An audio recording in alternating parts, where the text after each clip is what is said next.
नमस्कार, मैं पीसी सैनी विदेश न्यूज पे कवरेज करने पहुंचे हैं अजीतगढ़ में। लोकसभा चुनाव 2024 जो अपनी धीरे धीरे चरम सीमा पे बढ़ रहा है। सिक्कर लोकसभा सीट को लेकर विचार जानेंगे यहाँ के लोगों के कि क्या सुमेधानंद सरस्वती तीसरी बार जा रहे हैं संसद या फिर इंडिया गठबंधन के उम्मीदवार रोक रहे हैं उनका द्वार। क्या होगा यहाँ का माहौल, अब तक क्या स्थिति है, क्या हैट्रिक लगा पाएंगे, क्या सुमेधानंद सरस्वती को हैट्रिक लगाने से बाकी के सारे दल एक जगह होकर जो उम्मीदवार उन्होंने चुना है कामरेड अमराराम वो उनको रोक पा रहे हैं या नहीं, क्या है स्थिति, कैसा है माहौल। सिक्कर लोकसभा सीट क्यों बन रही है धीरे धीरे हॉट सीट। बड़ा मुकाबला है, बड़ा रोचक मुकाबला है। कहना आसान नहीं है कि किसका पलड़ा भारी है, क्योंकि स्थिति जो है वो अभी तक खुलकर सामने नहीं आ रही है। अपने अपने जनप्रतिनिधि के लिए लोग अपने अपने दावे कर रहे हैं। दोनों जनप्रतिनिधियों के लोग, उनके समर्थक दावा कर रहे हैं कि उनके जनप्रतिनिधि जो है, उनके जो उम्मीदवार हैं वो आगे हैं, लेकिन अभी समय बाकी है। तो इन्हीं बातों को लेकर चर्चा करते हैं। हमसे कुछ लोग जुड़े हैं यहाँ पर और उन्हीं से जानेंगे कि लोकसभा सिक्कर की जो सीट है उसको लेकर स्थिति क्या है। अजीतगढ़ से स्थिति क्या है सिक्कर लोकसभा सीट को लेकर। यहाँ पर मोदी जी की प्रेरणा से सुमेधानंद सरस्वती जी तीसरी बार विजयी होंगे जी। इनने सुमेधानंद जी ने इस एरिया के अंदर बहुत काम करवाए हैं। उन काम को देखते हुए और राष्ट्रीय लेवल पर मोदी जी को देखते हुए ये सीट अब की बार बीजेपी जीतेगी। यहाँ से जो उनके सामने उम्मीदवार है गठबंधन का, उसका यहाँ पर कोई भी अस्तित्व नहीं है, उसको यहाँ पर कोई भी वोट मिलने नहीं है। अजीतगढ़ का पूरा क्षेत्र सुमेधानंद जी के साथ में है। नहीं, अजीतगढ़ में ऐसे भी कहा जा रहा है कि सुमेधानंद जी से नाराजगी है, उसको लेकर क्या है। यहाँ पर तो मैंने तो ऐसी बात सुनी नहीं अभी तक, तो किसी के मुख से ऐसी बात नहीं सुनी। सोशल मीडिया पे ट्रेंड चल रहा था है, सोशल मीडिया जो है उसके ऊपर वो कर रहा होगा। मतलब यहाँ पर फैक्ट्री एरिया है ना, वहाँ पर कम्युनिस्टों का दबाव वो है, तो वो कर सकते हैं। शायद उनके नाम ही यहाँ पर न हो, जो बात कर रहे हैं उनके यहाँ पर नाम ही न हो। बाकी और क्या है, क्या मुद्दा रहने वाला है इस बार सिक्कर लोकसभा सीट को लेकर। जो मतदाता है वो क्या सोच रहे हैं, तीसरी बार जा रहे हैं या फिर कामरेड अमराराम। नहीं, कामरेड अमराराम नहीं है, तीसरी बार भी सुमेधानंद जी जा रहे हैं। तीसरी बार भी सुमेधानंद जी जा रहे हैं। आप बताएं, आपका क्या विचार है और आपका एनालिसिस क्या है सिक्कर लोकसभा सीट को लेकर अजीतगढ़ से। देखो, ऐसा है, सीकर लोकसभा क्षेत्र में ये पूर्णतया डिसाइड हो चुका है कि अब की बार तीसरी बार स्वामी सुमेधानंद जी जीतकर दिल्ली जा रहे हैं। और बात रही अमराराम जी की, तो अमराराम जी का कहीं फैक्टर कहीं लागू नहीं हो रहा, केवल और केवल भ्रम फैलाया जा रहा है। जैसे हमने काफी ग्राउंड रिपोर्टिंग की, उनमें उनका जिक्र अच्छे से आ रहा है, तो उनको उसको लेकर देखो, मैं बता दूं आपको, उसमें क्या हो रहा है कि जैसे विपक्ष है, अमराराम जी के जो साथ के कैंडिडेट वो एकदम उछाल कर रहे हैं, और वो मतलब ग्राउंड लेवल पे कोई नहीं है, केवल ऊपरी हवा के तौर पे कर रहे हैं, और कुछ ही उनका लेवल नहीं है। जो अमराराम जी का कुछ भी लेवल नहीं है, केवल ऊपरी तौर पर हवाई कर रहे हैं। सर बताइए, आप आइए इधर आइए, आपसे चर्चा करते हैं। बताइए, सिक्कर लोकसभा सीट को लेकर अमराराम या सुमेधानंद सरस्वती। ना अमराराम ना सरस्वती जी, मोदी जी जीतेंगे और मोदी जी को ही लाना है, और मोदी जी को लाना है। वो किसी को भी खड़ा कर देंगे तो वो ही जीतेगा। ऐसा क्या जादू है मोदी जी? जादू तो मोदी जी ने क्या नहीं किया, वही तो दुनिया भर के तो सारे अपने लिए काम कर दिए। और सबसे बड़ी बात है कि उन्होंने अपने अंदर जो हिंदुत्व की भावना जगाई है वो कम है क्या।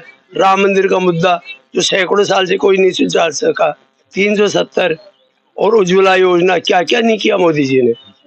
तो मोदी जी के हिसाब से सुमेधानंद जी जीतेंगे ही जीतेंगे उनकी जगह। अरे कोई रोकने वाला ही नहीं है। अमराराम जी का क्या वजूद है, क्या वजूद है? क्या कांग्रेस जो इनसे पैक्ट किया है, कांग्रेस ही तो दे देंगी क्या? सीपीएम आपको लग रहा है क्या कि कांग्रेस वाले इम्पॉसिबल, ये तो सबको मालूम है। तो आज तो सभा है, दीपेंद्र जी जो है उनको समर्थन कर रहे हैं, सभा के साथ है श्रीमान। अगर वो शो नहीं करेंगे तो कांग्रेस नेता कैसे रहेंगे? दीपेंद्र जी अगर ये शोबाजी नहीं करेंगे तो वो नेता कैसे रहेंगे? उनको कौन मानेगा कि नेता है? आप ये जो बात बता रहे हैं ये सिर्फ अजीतगढ़ की है या आसपास के? सब दूर एक ही है। चारों तरफ के जो हमारे तो कस्बे व्यापारी आदमी हूँ, मेरे यहाँ तो 25 किलोमीटर के व्यापारी आते हैं अराउंड द, तो 25 किलोमीटर की तो ये पोजीशन है कि बीजेपी के सामने कोई नहीं टिके। तो जो व्यापारी आपके पास आते हैं उनसे आपने परिचर्चा करते होंगे? करते हैं। तो क्या माहौल बता रहे हैं, किधर किधर से आते हैं? एक दो गांव का नाम बताइए। मतलब आसुरा, देवराला, इधर अरदास का बास मान लो, इधर तीनों चारों गढ़ मान लो, तो ही मान लो, चारों तरफ इन्हीं का नाम। गटकनेत में लोग कह रहे हैं कि इस बार जो जाबर जी के साथ थे वो सुमेधानंद जी के साथ नहीं है। जो जाबर जी के साथ थे जी, वो उनके विरुद्ध है या नहीं है, और वो सारे मोदी जी के साथ है। यहाँ की कोई नाराजगी काम नहीं आ रही है। वो ध्यान होगा आपको, वसुंधरा तेरी खैर नहीं, मोदी तेरे से वैर नहीं। यहाँ किसी से भी कोई अगर वैर होगा ना, तो मोदी से किसी का वैर नहीं है, और एक तरफा मोदी जी को गिरने ही गिरने। यहाँ से मतलब यहाँ जो आप बता रहे हो आपके एनालिसिस के हिसाब से, आपकी चर्चा के हिसाब से कि कैंडिडेट कोई नहीं देख रहा, डायरेक्ट मोदी को देख रहे हैं। बिल्कुल देख रहे हैं। चलिए, और आप पहले से 1 लाख ज्यादा वोटों से जीतेंगे। कंफर्म है आपका दावा?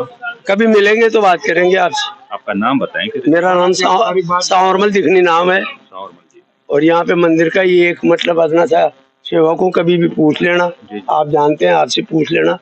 भक्ति भावना विश्वास करते हो? बहुत ज्यादा। तो आपको क्या लगता है, आपका भक्ति भावना में तो आपको क्या एहसास हो रहा है कि तीसरी बार? भक्ति भाव से नहीं देख रहे हैं, हर तरह से ये देख रहे हैं। मोदी जी के काम जो 70 साल में कांग्रेस नहीं कर पाई, वो मोदी जी ने किए। और सारे के सारे चोर, चाहे उनको किसी को भी सपोर्ट करना पड़े, एक तरफ झगड़ा करते हैं सीपीएम, एक तरफ लड़ाई करते हैं, झगड़ा करते हैं, फिर वापस ये सारे चोर इकट्ठे हुए हैं मोदी को हटाने के लिए, और मोदी इनसे हटेगा भी नहीं, इन सारे चोरों से हटेगा भी नहीं। और चर्चा जानते हैं और करते हैं। जी, आपका सीकर के सीकर लोकसभा क्षेत्र में 70 साल में पहली बार ये हुआ है कि कांग्रेस के पास कैंडिडेट नहीं है, तो कहाँ मुकाबला करेंगे मोदी जी का? एक आदमी को हटाने के लिए 200 आदमी इकट्ठा हो रहे हैं। ये मोदी जी का जलवायु तो है, और क्या है। जी, चलिए आगे चर्चा और जानते हैं। सर, आपका क्या विचार है, आप क्या किस रूप में देख रहे हो सीकर जो लोकसभा सीट है, उसमें अब तक का आपके सामने क्या आया और आने वाले समय में क्या हलचल होने वाली है? मुझे कुछ ऐसी हलचल नजर नहीं आ रही है। मुझे वन साइड का चुनाव लग रहा है, वन साइड। ये हर तरफ मोदी वेव दिख रही है मेरे को, और पहले से ज्यादा मुझे 25 की 25 जो लोकसभा सीटें हैं वो राजस्थान से निकलेंगी। और सीकर के परिप्रेक्ष्य में या श्रीमाधोपुर अजीतगढ़ के परिप्रेक्ष्य में यदि हम बात करें तो यहाँ के व्यक्तिगत धुरे में भी 80-20 का फर्क है। 80% पॉल जो है वो कांग्रेस के एंटी में है, बीजेपी के सपोर्ट में है। और विशेष रूप से मोदी जी का जो है वो बहुत ज्यादा कार्यों की प्रशंसा अभिशंसा है। मोदी जी ने इतने कार्य किए हैं, चाहे वो शौचालय के काम हो, महिलाओं को शौचालय की जो है उपलब्ध करवाना, या उज्ज्वला गैस योजना उपलब्ध करवाना, या जीरो बैलेंस के खातों में जो है जो पैसा उपलब्ध करवाना, या विभिन्न प्रकार की जो पीएम स्किल योजना है उसके तहत गाँव के अंदर बेरोजगार लोगों को रोजगार की स्किल्स देना।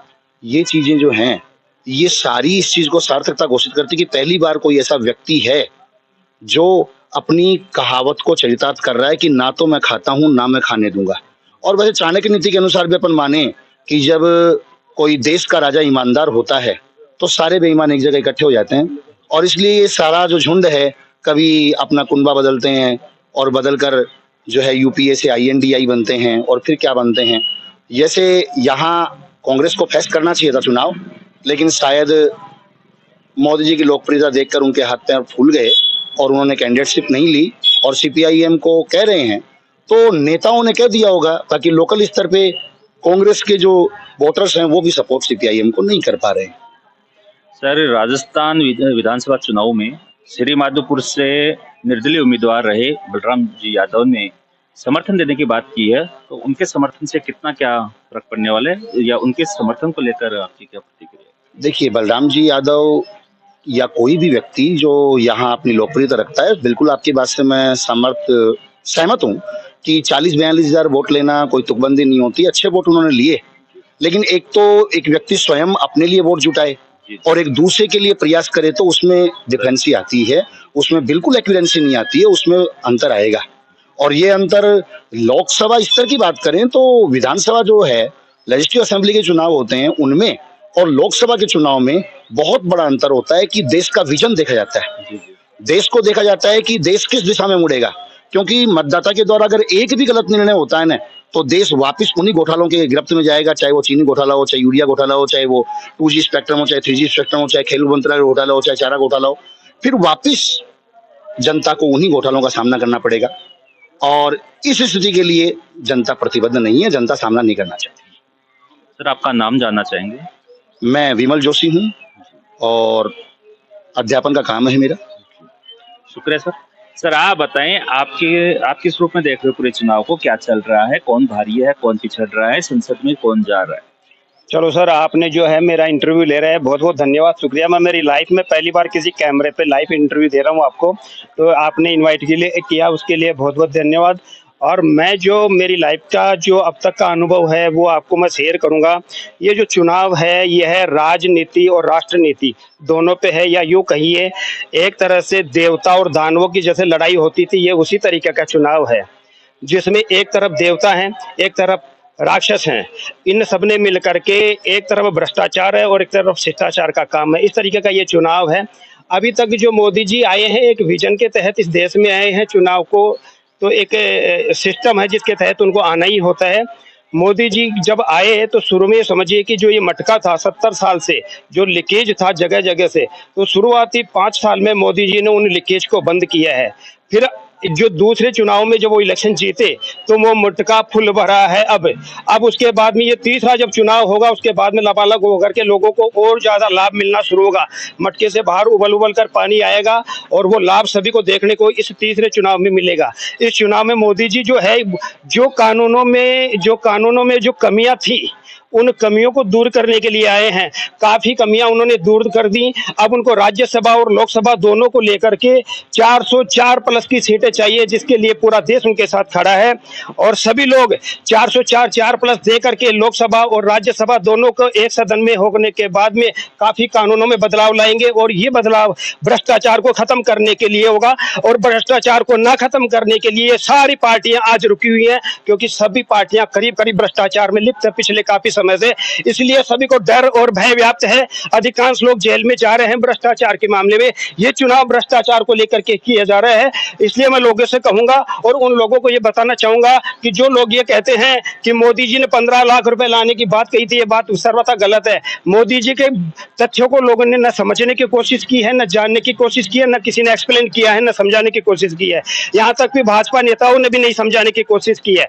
मोदी जी ने सिर्फ ये कहा था कि विदेशों में इतना का उदाहरण दिया था, एग्जाम्पल, कि विदेशों में इतना काला धन है कि वो यदि आ जाए तो एक एक व्यक्ति के खाते में 15-15 लाख रुपए आ सकते हैं। ये नहीं कहा था कि मैं दे दूंगा या आ जाएंगे, एग्जाम्पल था आ सकते हैं। पहला ये तो उन्होंने कभी नहीं कहा कि किसी का खाते में 15 लाख जो रुपए जमा करवाएंगे, एक ये। दूसरा ये था कि वो जो मेरे थोड़ा दिमाग से आउट हो रहा है, एक उन्होंने जो नोटबंदी के लिए जो दुनिया कहती है, मैं कहता हूं नोटबंदी बहुत गलत, ये इन्होंने नाम दिया बहुत गलत दिया। नोटबंदी तो हुआ ही नहीं है, ये सही था नोट एक्सचेंज। उन्होंने तो नोट को एक्सचेंज किया था, जिनका जितना पैसा था उनको उतना पैसा मिल गया, उसी करेंसी में मिला है। नोट दूसरे चेंज हुए एक्सचेंज, इसलिए जो लोग कहते हैं नोटबंदी हो गई, नोटबंदी हो जाती तो उनका रुपया मिल नहीं पाता। तो उन्होंने तो ये भाजपा की कमी रही है, उनके लीडर्स की कमी रही है कि वो उनको बता नहीं पाए, समझा नहीं पाए लोगों को कि ये नोट एक्सचेंज स्कीम थी, नोट बदला है उन्होंने, ना कि बंद किया है। दूसरा वो पहले बताया मैंने कि उन्होंने 15 लाख देने की घोषणा नहीं की थी, वो 15 लाख रुपए एक एग्जाम्पल था। ये तो रही बात ये। तो सिक्कर जो लोकसभा सीट है इसमें लोग जो वोट करें तो मोदी को देख के करें या कैंडिडेट को देख के? आपको आज मैं ये कहना चाहूंगा, इस समय देश में जो स्थितियां हैं पूरे देश में, वो आज आपको भी खड़ा कर देंगे बीजेपी सिक्कर से, तो आप ही जीतोगे।